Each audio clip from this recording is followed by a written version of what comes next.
Hi everybody. Today's video is about a topic that I'm very excited about. It's something I'm very excited about every day, and that is my favorite breakfast food to consume. I eat this almost every day for breakfast.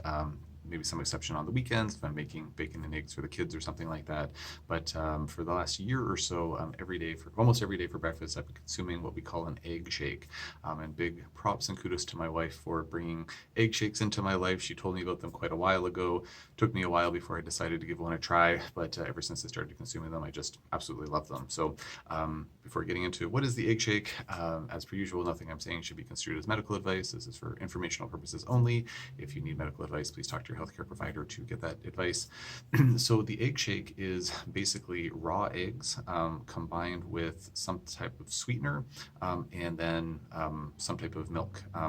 Now, I used to put in some unsweetened almond milk. I several months ago just stopped putting in the unsweetened almond milk because I found it didn't really make any difference. So I just do my raw eggs and then I do some type of sweetener. Now, if I was following a ketogenic diet or a modified ketogenic diet or some type of diet or had some type of issue where I couldn't bring a like something like honey or maple syrup into, like I didn't want to include those in my diet, I would use a naturally occurring zero carb sweetener like erythritol or xylitol or something like that. I've never made an egg shake with those, but that's what I would likely use. But what I use personally is honey. I'm sorry.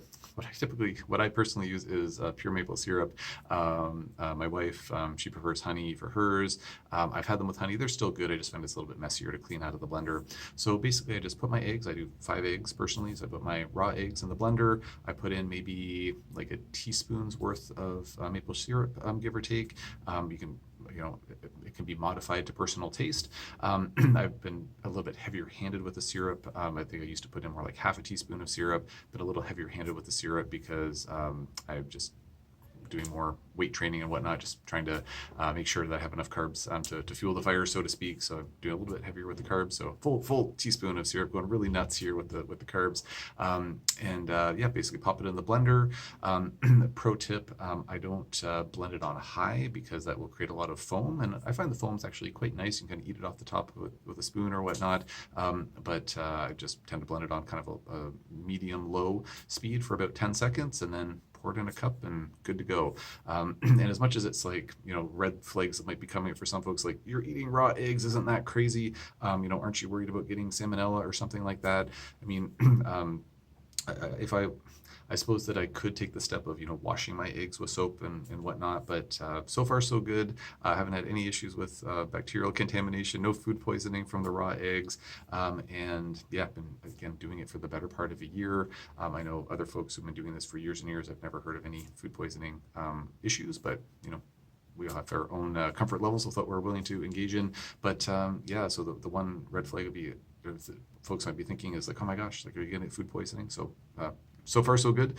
And then the other is like, isn't that just kind of gross? And then and at first I was kind of like, oh man, egg shakes, like that just sounds kind of weird. But then like, oh yeah, there's eggnog. That's like this popular thing, and not everybody loves eggnog, but it's pretty good, I think.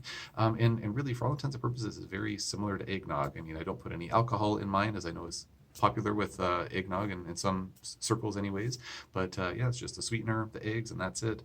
And I just find that because I used to have scrambled eggs or fried eggs or whatever every day, my 5 eggs and whatnot. And that's good too. I really like that still. I still have that on occasion, but there's something about the egg shake that just feels like I'm getting more, it just feels more vital to me. I think it might have something to do with the fact that the proteins aren't getting denatured by the cooking process. I'm not sure. Could be a placebo effect, but I know personally, say on a weekend where, again, if my kids want scrambled eggs or we're doing something else for breakfast and, Monday rolls around, I'm like, oh man, I haven't had an egg shake in a couple of days, and I'm all ready to go for it. I do eat other things in addition to the egg shake. I can't get by with, that, 400-ish, 500-ish calories. So I complement it with, as I mentioned in a previous video, some gluten-free sourdough bread is one of my favorites that my wife, wonderful wife that I have. She makes gluten-free sourdough bread, and it's just amazing. So I do include more carbs because, again, I'm working on bulking up with resistance training. But I also will have usually some sausage or bacon or something like that, maybe some ham, some type of meat along with that, along with a copious amount of butter to get all my calories in, so I can fuel this body of mine. So, anyways, little plug for the egg shake. It's just amazing. I love it. I love it. And even on the weekend, when, we're like, oh, should we? My wife and I are like, oh, should we? Scramble some eggs or whatnot. It's like, no, like, let's just have the egg shakes. Our kids like them as well. They're very versatile and just so good and just feel really, really nutritious. So I wanted to share that little tidbit with you all. So I hope that this was of interest. If anybody has any questions about egg shakes, if you've tried an egg shake and you loved it, hated it, can't get enough of it, like whatnot, please consider posting in the comment section below. And if you have any questions about any other topics, post in the comment section below, and I'll do my best to answer as soon as I can.